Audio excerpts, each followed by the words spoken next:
is 28th February 2025. It's a Friday and I'm here with two of NIFT Bangalore's textile students, Mukund and Tabitha.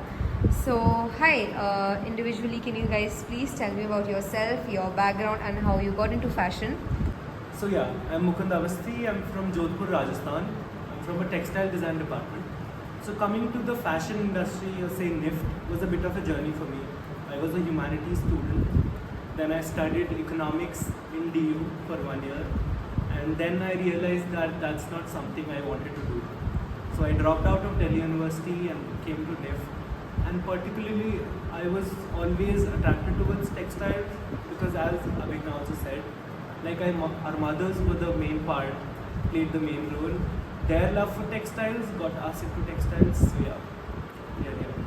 Perfect. Hi, I'm Tabitha. I'm also. Can you hear me? Hello. Hi, I'm Tabitha. I'm a textile design student in NIFT, second year. I'm from Kerala. So TD has not been my first option in NIFT, but then coming into it was not a huge journey like his. I just knew from 9th itself that I wanted to do NIFT because I didn't want to do anything else. Honestly, engineering was not in me. And then, but it's been so nice. It's been so good to be surrounded by people who were going through the same path as me. So it's been nice. Anyone can take this, and if you guys want to give individual views, that's also fine. What does fashion mean to you? Fashion, for me, it's about comfort at this point. And I learned to be more presentable because for the first time we have juries, we don't have exams. That's how we learn to talk more presentably to our mentors and our faculty. So right now, fashion for me is being presentable at times and being very comfortable. So fashion, I feel, is it's a very subjective thing. It moves here and there. So there's a very fine line that people draw between fashion and your style. I feel fashion is how you express yourself, how you come daily. There are some faculties who come to college daily and they look amazing. They are not wearing something extravagant. It's just how they carry themselves, how they portray themselves and their personality through what they wear. Our department CC, Richa. So for textile design especially, all of our textile designer faculties are women, and you can see how much they're in love with textiles because whatever they wear, they know what they're wearing, from the fiber to the whole weaving, from everything they know about what they're wearing. So Richa ma'am comes in a very unique. You imagine Richa ma'am and you'll get to see a color that is indigo blue. Yeah, blue every day. She'll walk past you and you'll get a feel of she's something. So that's how we portray fashion, how you wear, and on a global extent also, people are not able to portray when you see haute couture or those runways, you feel like isko koi pehen thodi sakta hai. Like, what is the point of this? But there are things that those dresses or those garments depict. When you walk on the runway, there was that famous dress where they throw paint on her. Yeah, I do not. We are not able to recall, but that dress, you cannot wear it in public. But that dress had so much more meaning to it. So fashion is not just what you're wearing or what mass industries are producing. It's more of your expression. It's more of an art. So, has your notion changed when you came to NIFT of fashion? For me, it did a lot. Yeah, because you learn in depth about whatever you're wearing. So you become, and sustainability is such a huge thing we're learning right now. So you become more aware and more conscious about what you're wearing right now. So for me also, my aesthetic changed. I'm not wearing what I used to wear generally.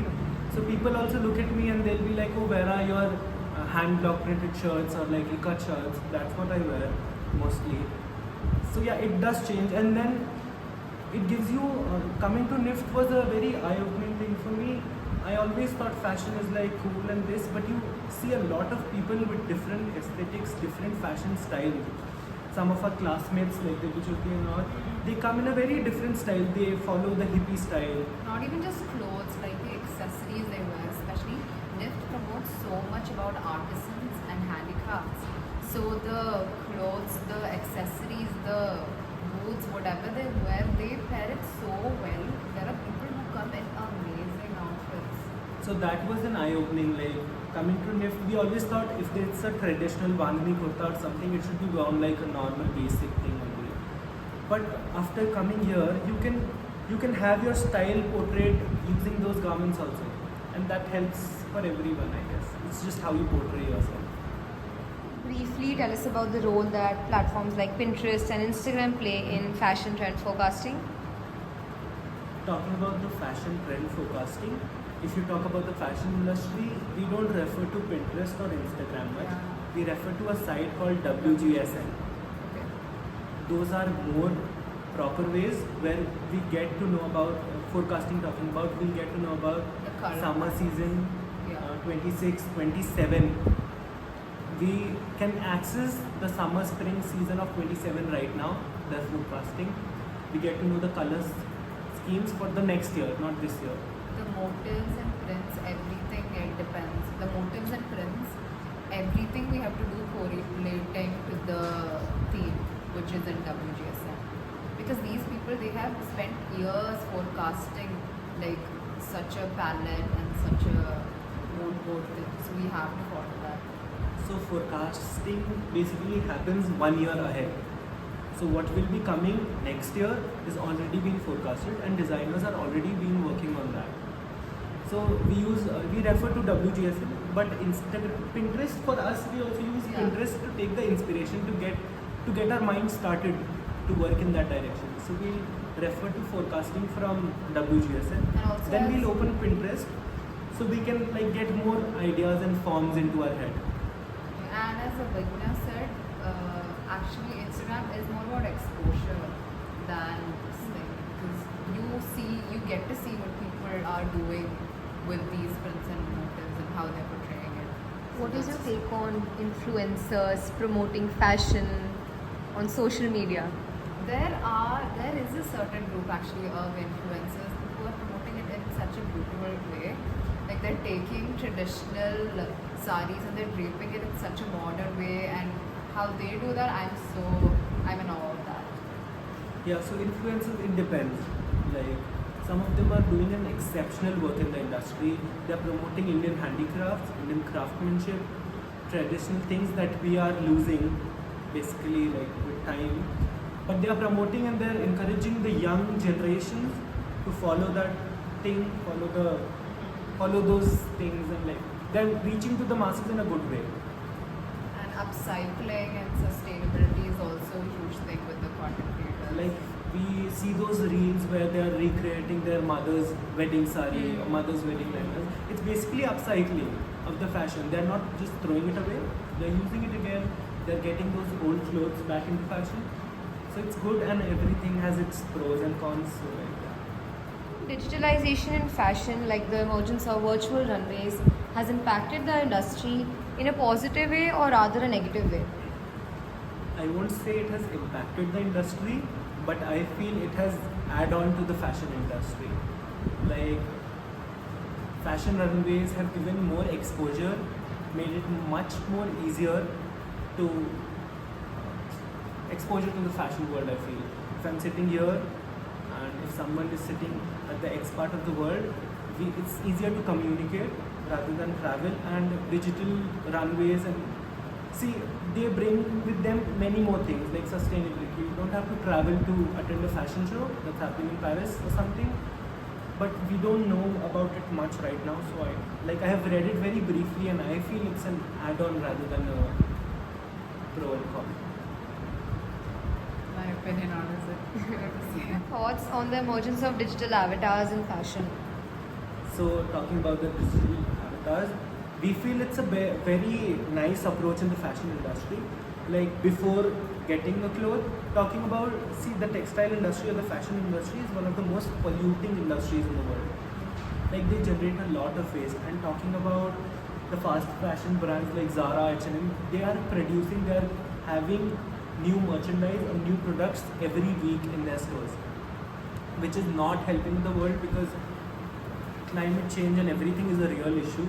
It's just we are not addressing it in a right way. So fashion avatars, when you are buying something, you don't have to buy. You can check whether it will look good on you or not. And it works for both ways, for the consumers and for the producers. Producers can create avatars according to their consumer base, and they can have a gist of it, or they can have an idea how this product will go in the market and how will it suit the, or how they can make it better for their audiences. So I feel digital avatars are working in a good way. Myntra has worked. Yeah, and as consumers, it's so much more easier, honestly. For the digital, you get your own size in whatever clothes you're wearing. It's much easier now. Yeah, it's much easier, it's much more comfortable, and it gives you a very good approach towards what you're buying, what you're not, what you want to buy. And if you're not sure, you can have a take a look, like boost your. Where do you see the industry in the next 20 years? Will traditional practices still be there, or digitalization will take over, especially in the Indian context? Next 20 years, there are very too much new things coming up. Like we both will be specializing in innovative textiles after our graduation. So maybe a combination of both actually, innovative textiles and traditional handicrafts. Maybe it could, in 20 years time, it could be something which, as we talked about sustainability and upcycling, a combination of both, it would be helpful for the environment as well as a fashion take on it as well. And talking about the Indian context, India has way much more than textiles that anybody knows. And right now, what has happened in past few years is it has been the handicraft, the handloom industry of India has been facing a severe decline. I feel that way. Yeah. And There people have are been not. artisan awareness weekends where, like, daily we talk about how these artisans are not getting paid. They are genuinely being exploited by so many companies. The work they put in, the handicrafts, they put in so much work. So like after one thing we came to NIFT, after doing such things, one thing we realize is when you go to an artisan shop now, when I personally go, I don't feel like bargaining. If I cannot afford it, I just cannot afford it. But bargaining is like not good with them. And talking about the next 20 years, I feel Indian government and NIFT as in an institution has been working very hard to promote Indian textiles and making it, not presenting them in the traditional way, but making it more sustainable for the market, more approachable to the market. So like taking a particular embroidery or something or a handicraft and teaching or making artisans on a par with the market that is going on, so that they can like sustain in the market in the longer run, and the crafts can also be like sustained. So like making them, what should I say? Making them more stand on their knees and giving them a smart way to approach things, how they can take their traditional ways to explore the market and to reach the market of not masses, I would say, to reach market in such a way that it will help them. So do you think these two things will coexist or not? Or one will surpass the other? One will surpass. My opinion, I hope in the future both of them is a good combination, that both the consumer and the person who retails will have a good connection. But right now, it's, as a mass market is taking the way fast fashionism. I mean, every content creator also, when you see, you can see that all they're talking about is fast fashion. I think they will coexist because people are working towards it. It's just, it's in the initial stage, so it's not in the limelight yet. I feel it will coexist because there are many designers working in fields of textiles, sustainability, promoting Indian handicrafts. Meanwhile, setting those handicrafts at such a standard that they can par with the global levels. it will take time, but yeah, I think it will coexist because I don't think people will let go of their rich history and culture. Like there will be a point when they will realize that no, like, they have to go back. Thank you.